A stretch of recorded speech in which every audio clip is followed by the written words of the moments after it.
nga ilasin, di dinamati ken Kristiyano. Panagtunay, panagsao, anak ti Diyos di mon maitudo. Sa mulaeng mailasin, muwal daw iti Domingo. Lupit-pit na ti Biblia na naragsak makiserbisyo. Iti inawat na ni Kristo, inuran ng dakes abisyo. Panagsugal sigarilyo, panagpartekta kes asao. Yang panaglabas di panawen, ininot man na sumimsimen.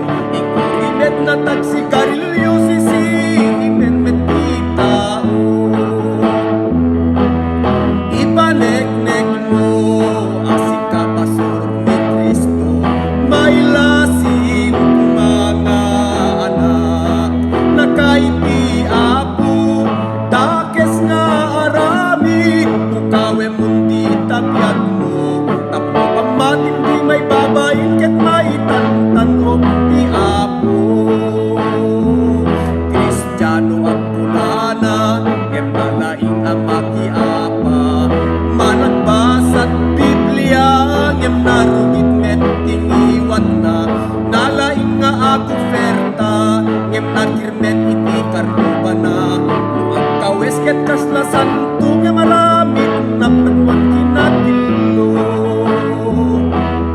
Ipaneknek mo asing kapasurot ni Kristo, mailasin mga anak na kaiti ako. Dakes nga ugali, kawe pundi tabiag mo. Tapo pamatin di may babayin ket may daydayaw ti apo. Ipaneknek mo asing kapasurot ni Kristo, mailasin kumaan na pa. Barong bibiyag mo na Diyos sana dalat, isang kumat ikawes mo. Ket arubang maawis mo, ket maidaydayaw ti apo. Tadi undas pan nakigi mong mangipaneknek,